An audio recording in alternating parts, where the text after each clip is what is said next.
Bom dia! Vocês estão bem? Eu também. Feliz, porque hoje é um dia que vai ficar marcado na vida de vocês e na minha e na nossa também. Que é um dia, e está na Bíblia, né, Padre? Deus fala que a gente precisa comemorar as nossas vitórias, comemorar as nossas conquistas. Porque quando a gente comemora as nossas vitórias, comemora as nossas conquistas, a gente atrai mais vitórias, mais conquistas.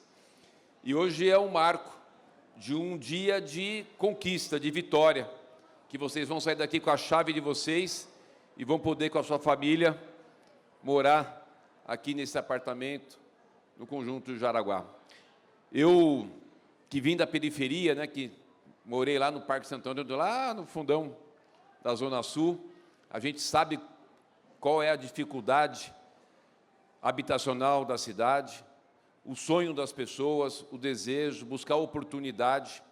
Eu tenho feito muito isso, ter procurado fazer uma gestão onde dê oportunidade para as pessoas, onde as pessoas possam ter a oportunidade de arrumar um emprego, de poder ter a sua habitação, a oportunidade de poder cuidar da sua saúde, a oportunidade de poder estudar. Aqui eu acho que 80% são mulheres. Hoje a gente tem vaga de creche para todas as crianças, nessa cidade, que é o tamanho de um país, todas as crianças têm sua vaga de creche garantida, estamos ampliando muitos equipamentos de saúde, e estamos fazendo o maior programa habitacional da história da cidade, como já foi dito aqui.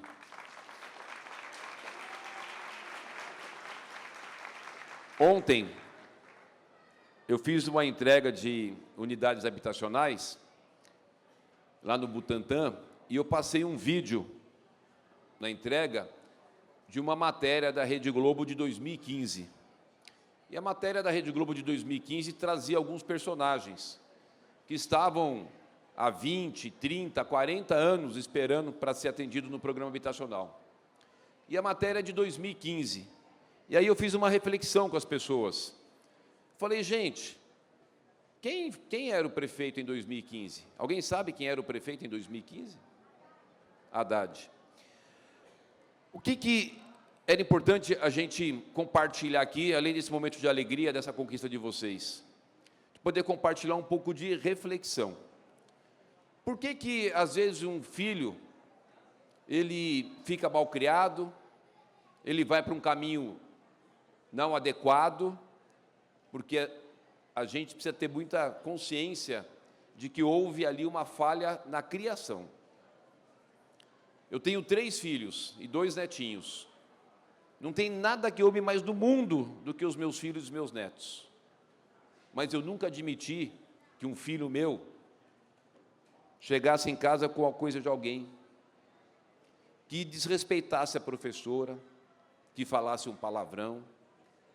Nunca bati, mas sempre fui muito firme e sempre dei muito carinho. Eu nunca permiti que uma filha minha pudesse fazer algo que não fosse aquilo que a minha família cristã defende, aquilo que a gente defende como valor da família. E você vai criando os seus filhos assim. Então, muitas das coisas acontecem por conta das decisões que nós tomamos, do que nós queremos. E a gente vive num sistema democrático. Quem define as políticas habitacionais, no fundo, são vocês.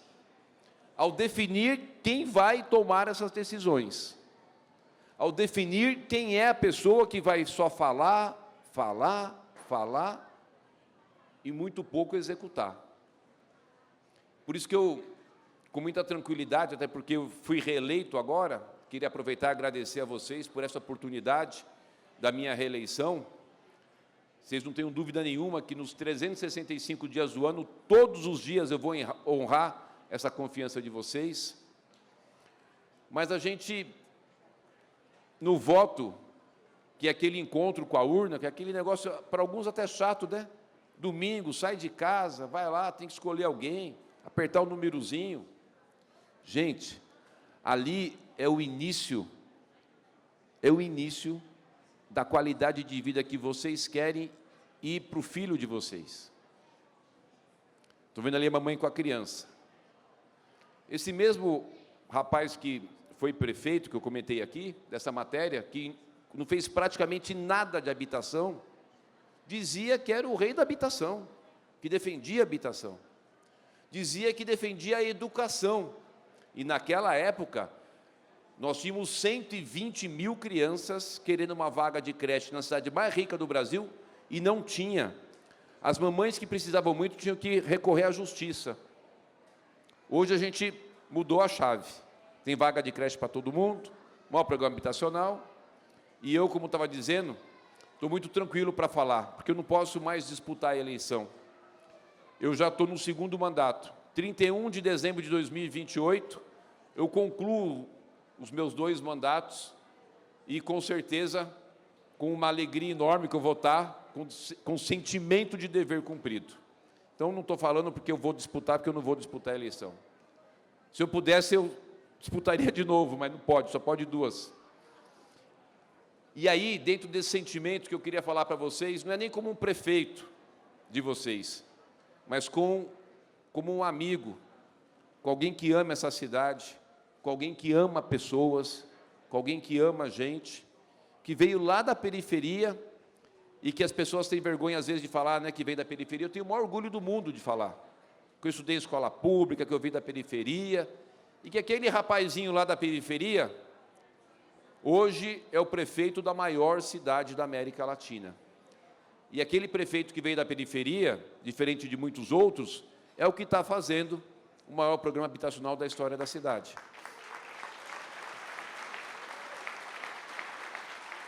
Então, eu queria deixar aqui, iniciar meu breve recado para vocês, breve mensagem, pedindo para vocês, tenham consciência do que vocês vão fazer, na decisão do que vocês vão ter, de quem que vai fazer a gestão do nosso município, do nosso estado, do nosso país. Porque, gente, viver só de promessa não chega em lugar nenhum. Ontem, lá na cerimônia, eu ganhei uma tábua assim bonita, de churrasco, com o símbolo do Palmeiras e o meu nome, né, que eu sou palmeirense. E aí alguém brincou, né? Fala, ô prefeito, ainda bem que você trabalha bastante, porque se fosse depender da picanha que prometeu, nós estávamos perdidos, né? A picanha não chegou, mas a tábua de churrasco eu já tenho. Mas é isso, gente. Hoje é um dia importante, né? Que a gente está aqui comemorando. É aquilo que eu estava dizendo, é um marco. E que esse lar de vocês possa representar aí um momento super importante. Domingo agora é domingo de Ramos. Simboliza a entrada de Jesus, meio que muito próximo aqui dessa cerimônia nossa, com essa data. Que possa ser uma ressurreição para vocês. Que a família de vocês sejam muito felizes. Mas eu queria aproveitar aqui e agradecer algumas pessoas, porque a gente não vai nada sozinho. E a gente tem aqui um time muito bom, que me ajuda, os nossos vereadores, que votaram, quando eu criei o projeto do Pode Entrar, que eu mandei para a Câmara, esses vereadores me ajudaram a aprovar. Quando a gente foi mandar projetos para a Câmara, para poder estruturar a saúde financeira da cidade, porque isso aqui custa muito dinheiro. Sabe quanto custa esse empreendimento aqui? Cadê? 99.800.000 reais. 100 milhões de reais. 100 milhões de reais. Para vocês poderem ir para lá, quem está muito tempo no auxílio aluguel, né, sair daquilo que não é teu, e agora vai para um negócio que é de vocês, por um valor pequenininho. E, gente, é de vocês. Vai passar do pai, da mamãe para o filho, para o neto, com escritura, bonitinho, né, tudo aquilo que as famílias merecem. Gente, e aí no nosso conjunto habitacional Jaraguá, a gente vai ter lá, aqui pertinho, a 8 minutos a pé da estação Jaraguá da CPTM, no mesmo quarteirão tem a creche Crescendo e Aprendendo, a 9 minutos a pé tem a IMEF Estação Jaraguá, a pouco mais de 20 minutos de transporte público da área de proteção ambiental do Parque Estadual do Jaraguá, para poder ir lá também, final de semana, ir no Parque Estadual do Jaraguá. E domingo, se for de ônibus, nós temos domingão, tarifa zero. Vocês gostaram desse negócio que eu fiz? Paga nada no domingo. É isso aí. Eu queria aqui... Ah, tá aqui, ó. Lá no nosso condomínio tem o quê? Salão de festa, brinquedoteca, salão de estudos, fitness, pet care.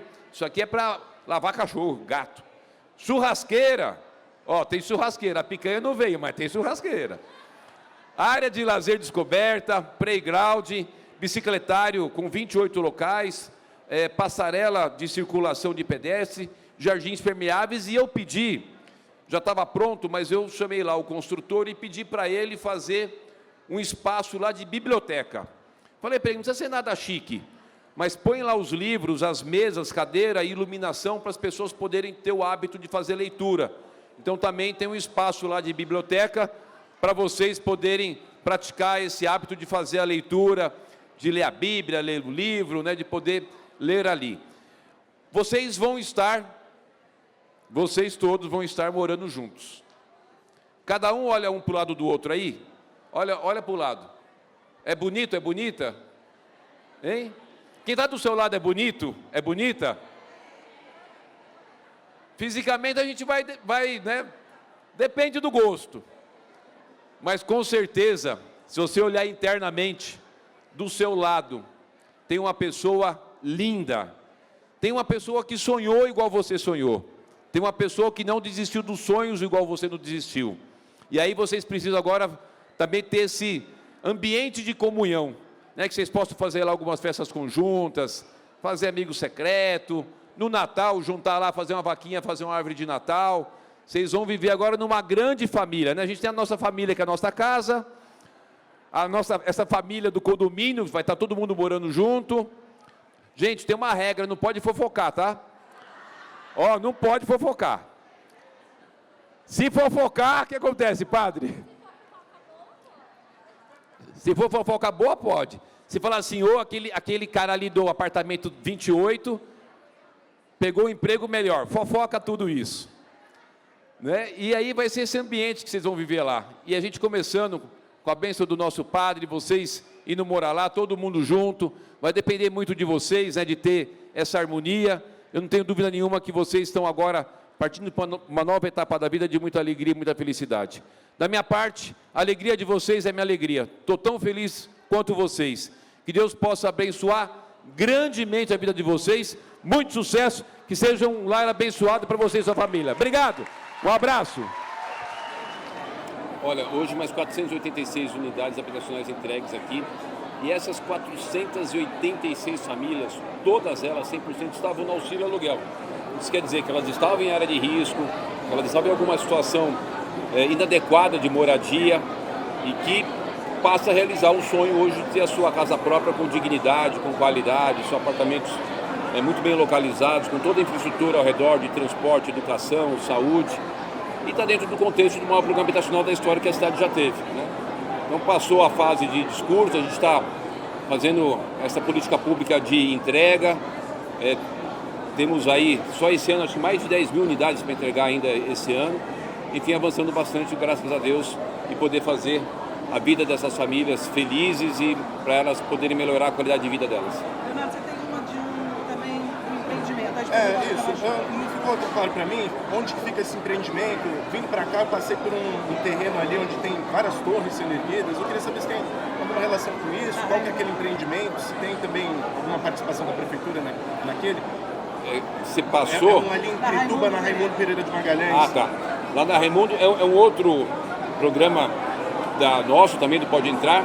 A gente ali, para você ter ideia, nós temos 650 unidades que estão prontas e eu não consigo entregar porque a Enel não liga energia. Lá são 1.200 unidades, 1.100 alguma coisa, né? Próximo de 1.200 unidades. Das 1.200, 650 prontas, que eu poderia estar entregando a chave que eu estou fazendo aqui hoje, e não tem como, porque a Enel não liga energia. Desse pessoal que está recebendo aqui, é aquela torre lá que está bem aqui na sua frente, aqui, ó. É aquela torre lá. É que aqui a gente achou o espaço mais adequado para eles, para poder fazer a entrega aqui, mas são apartamentos, aqueles apartamentos. Aquele outro que foi construído pela MRV? MRV. Ah, tá certo. Se for na Raimundo, é MRV. Beleza. Que a gente adquirimos lá 1.200 unidades e é isso que eu estou falando, 650 prontas. Prontas não tem como entregar porque aí não liga energia. Das moradias sociais, do HIS, que a dona da plataforma tinha falado que estava esperando a prefeitura divulgar a lista, né, de quais empreendimentos estavam fazendo essa divulgação. A prefeitura ia divulgar até dia 16. Foi divulgada essa lista. A quantos empreendimentos, se você não tem esse dado, e quais, se você tem outras medidas para evitar que isso aconteça daqui para frente, que a prefeitura tem pensado nessas coisas? Olha, por parte da prefeitura não tem nenhum problema. A prefeitura fez a sua política pública.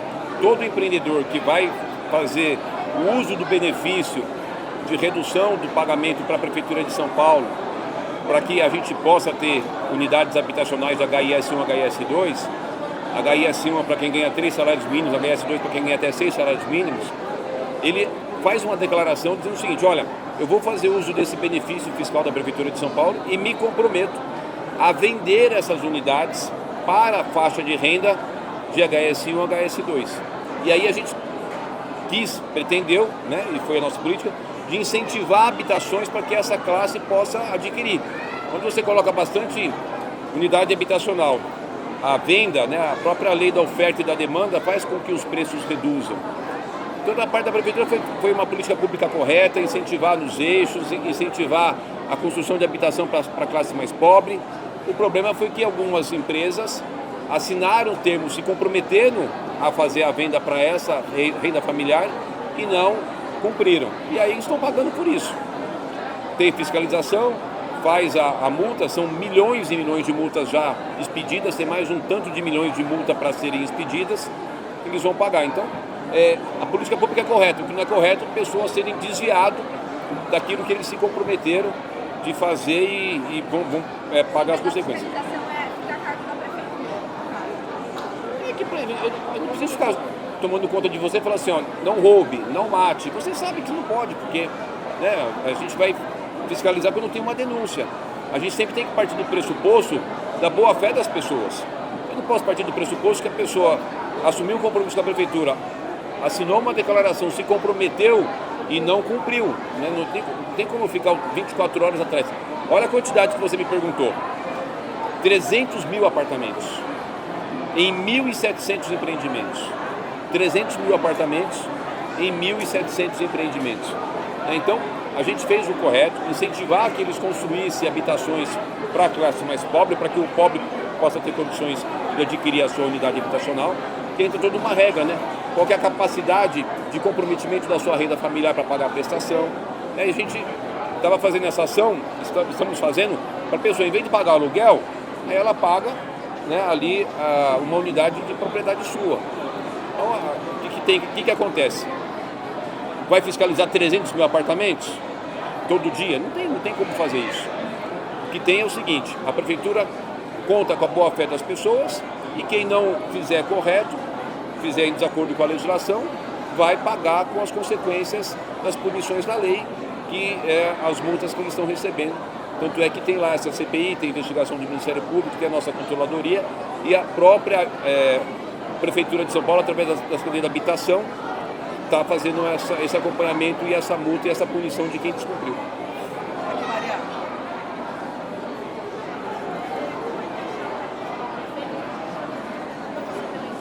Desculpa, eu não entendi.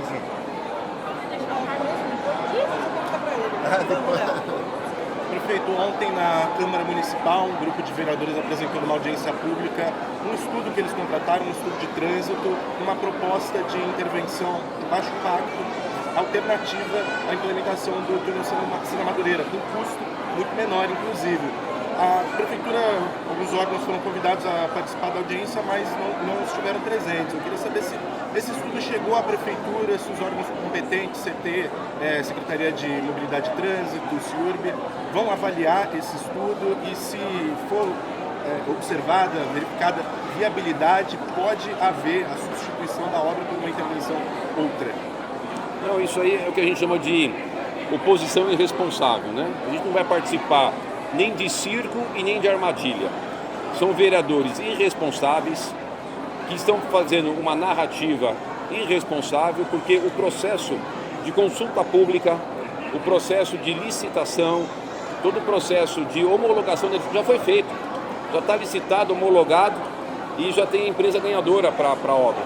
Eles ficam criando essas narrativas, né, que é desonesta. E se eles perderem a eleição, eles têm que fazer oposição. O que a gente espera é uma oposição responsável. Não armação de circo, é armação de armadilha. Então é só lamentar esse tipo de comportamento infantil desses vereadores que ficam fazendo esse tipo de coisa e levam vocês da imprensa a erro, que eu tenho muita convicção que você sabe que isso é um circo, né? Porque já passou toda essa etapa aí, não é nesse momento que eles teriam que apresentar esse projeto, já está licitado, homologado. Eles afirmam que a CT não apresentou, ou pelo menos não publicou, estudos similares que poderiam propor intervenções de menor impacto ambiental e de menos obras, menos custo. A CET e os órgãos responsáveis fizeram esses estudos? Houve uma avaliação sobre essas outras possibilidades? Lógico, quando a gente soltou agora o edital, porque, vamos lembrar, teve uma licitação, essa licitação ficou suspensa, eu retomei aquele contrato que havia sido paralisado lá em 2010, me parece. Aí o Ministério Público entrou com a ação, a gente resolveu suspender, fizemos a readequação do projeto, ele foi totalmente readequado o projeto, né? E dentro dessa readequação, ele segue etapas da própria lei de licitação. Audiência pública, análise técnica, o parecer de todas as secretarias, Secretaria de Transporte, Secretaria de Mobilidade, Secretaria de Urbanismo, enfim, todos os órgãos, inclusive a CET. Então, toda essa etapa ela foi feita. É isso que eu estou te falando.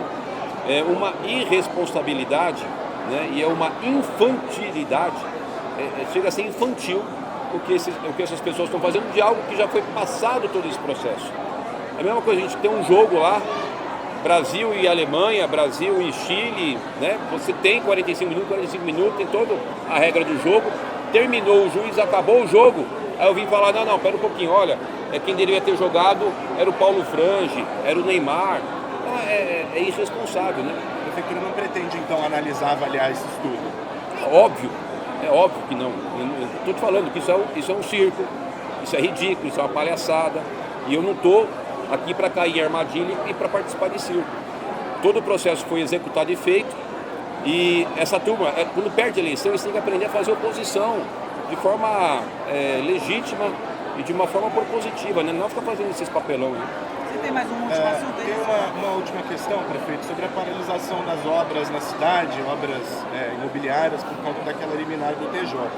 Eu queria saber se a prefeitura tem alguma perspectiva de retomar a emissão de alvarás a partir do mapa do zoneamento anterior, de 2016, já que a decisão atende o pedido do Ministério Público que questiona a revisão do zoneamento em 2024. Mas, até onde eu entendi, a paralisação agora tem sido total na cidade. Eu queria saber se a prefeitura está estudando a retomada dos alvarás nas áreas que não são abrangidas pela revisão do zoneamento. Olha, a decisão foi muito confusa para nós, né? E ela não discute a questão de mérito, ela discute a questão de forma. E a Secretaria de Licenciamento, que detém a competência para definir isso, ela não tem hoje assim uma definição se aquela decisão nos permite retomar o mapa anterior, se mantém o mapa atual, se só pega as alterações que tiveram no mapa. Mas o que a gente tem de expectativa é de que seja reformada essa decisão. A Procuradora-Geral do município, Luciana Nardi, o secretário de Justiça, o André Lemos Jorge, estiveram com o desembargador na quarta-feira, demonstraram todas as audiências públicas, foram 36 ou 38 audiências públicas. Quantas foram? 38 audiências públicas, foram votadas pelos eleitos, né? Cada turminha dessa aqui teve voto para chuchu para virar vereador, e eles que votaram. E a decisão, que era importante, até se eu pudesse contar com a compreensão de vocês, a imprensa, para ajudar, elucidar para a população o que aconteceu. O que o juiz disse? Olha, não houve participação popular. Quer dizer, o juiz que não tem um voto, o procurador que apresentou lá que não tem um voto, ele está dizendo o seguinte, que um projeto que passou na CCJ, que tem 9 vereadores, 9, E tem que ter pelo menos cinco votos para aprovar. Aí sai da CCJ e no mínimo 5 eleitos, né, que tiveram muitos votos para ser eleito. Foram ali empossados no cargo pela votação que tiveram. Aí vai para a comissão de administração, tem 7 vereadores, tem que ter pelo menos 4 para aprovar. Aí vai para a comissão de política urbana, são 9 vereadores, tem que ter pelo menos 5 para aprovar. Aí vai para a comissão de finanças, são 9 vereadores, tem que ter pelo menos 5 para aprovar. Aí, discutido tudo isso, aprovado por um monte de eleitos, vai para o plenário. Esse tipo de matéria não é nem votação simples, é votação qualificada, de 2/3. No mínimo, 2/3 dos 55 eleitos definem sobre a tramitação desse processo. Eu pedi para levantar, somar o voto de todos esses vereadores, né, quantos votos vai dar para essas pessoas que têm a prerrogativa de legislar, dada pelo povo através do voto, legislar. Bom, aí, depois da primeira votação, você tem a apresentação de emendas. Para você apresentar uma emenda, imagine você, vereador, que apresentar uma emenda. Você tem que ter 17 vereadores que concordem para você protocolar, e não é se ela vai ser aprovada, para você protocolar uma proposta de alguma inclusão ou de um substitutivo. 19. Cara, olha o processo democrático participativo que é o negócio. Aí, cada emenda, cada substitutivo, vai ser discutido em todas as comissões de novo. Aí chega para a segunda votação. Na segunda votação, de novo, tem que ter 2/3 dos votos. Mesmo durante a segunda votação, ainda pode ter substitutivo e emenda. Passa tudo de novo. Aí, concluído todo esse processo, e que dentro dele, da representatividade dos eleitos, né, teve toda essa votação, que não é monocrática, e ela é de um colegiado e de um colegiado qualificado, que é de 2/3, você tem ainda as audiências públicas. 38 audiências públicas. Todas as audiências públicas, a Câmara Municipal de São Paulo convidou o Ministério Público a participar. A pergunta, quantas audiências eles participaram? Não me lembro. Nenhuma. Não me lembro. Aí, quem foi convidado a participar de 38 audiências, não foi nenhuma, entra com uma ação para suspender aquilo que os eleitos fizeram, discutindo não o mérito, a forma é irracional. Passado tudo isso, isso vem para mim, eleito, 3.393.110 votos, que passa pela equipe técnica, que faz uma avaliação e eu digo o seguinte, olha, eu vou sancionar ou eu vou vetar, dentro da minha prerrogativa de quem conduz o executivo, respeitando, obviamente, o legislativo, mas cada um respeitando ali a sua legitimidade. E aí vem um iluminado e fala o seguinte, não, ó, tá tudo errado. Tá tudo errado. O cara não tem um voto, cara. Um voto. Tá tudo errado. Tudo que eles fizeram, por todo esse processo, com 38 audiências públicas, com a votação com 2/3, com a sanção do prefeito, não pode ser assim, é errado. Fala se tem cabimento isso. Não me responda, que você é jornalista, não me responda. Mas pense para você, tem cabimento isso? Cara, não tem a mínima lógica. Isso chega a beirar a irresponsabilidade. A irresponsabilidade. Nós estamos em Pirituba. Tem uma ponte que eu estou fazendo que liga Pirituba a Lapa. Essa ponte ficou 2 anos parada, porque alguém do Ministério Público entrou com uma ação, a justiça parou. Eu fiquei 2 anos na ponte parada. Eu podia sair daqui agora para a prefeitura, pegar a ponte, chegar muito mais rápido vocês. Então a gente precisa começar a discutir qual que é o papel de cada um, qual que é o papel e a responsabilidade, quais são as prerrogativas de cada um. E Ministério Público e Judiciário parar de querer governar. Eu peço a eles, pelo amor de Deus, me deixem governar. Me deixem governar, porque o povo me elegeu para isso e eu tenho esse direito garantido. Deixe os vereadores legislar, porque o povo os elegeu para isso. Eles têm esse direito garantido. Chegou num ponto, sabe, que já deu, né? Já deu. Cada um. Obra parada tem custo alto. Então é isso, não dá para concordar com aquela peça, com aquela representação do Ministério Público. Olha que eu tenho o maior carinho pelo Paulo Sérgio, procurador-geral, o maior carinho. mas ele não tem voto, ele não é vereador, ele não é prefeito, ele não tem que governar. Prefeito, o Ministério Público Federal se manifestou na ação da Câmara, no recurso da Câmara no STF, concordando com a argumentação, mas dizendo que a Câmara não era o órgão adequado, mais indicado para fazer aquele recurso. A Prefeitura avalia também levar esse tema ao STF, caso não tenha uma solução do TJ em breve? Sobre esse mesmo tema do zonamento, eu não sabia que a Câmara tinha entrado. Não, o que a gente vai fazer, o primeiro passo agora é tentar reverter no colegiado, né? A decisão que está é uma decisão liminar, monocrática, e a decisão final vai ser lá do Conselho do Tribunal de Justiça, do órgão especial. Então é trabalhar o desembargador. O que eu pedi para fazer para minha procuradora é para pegar essa lista de todo esse cronograma do voto de cada um, né, e colocar lá. Você teve quantos votos para vereador? 42.988. Quantos você teve? 35.3.008.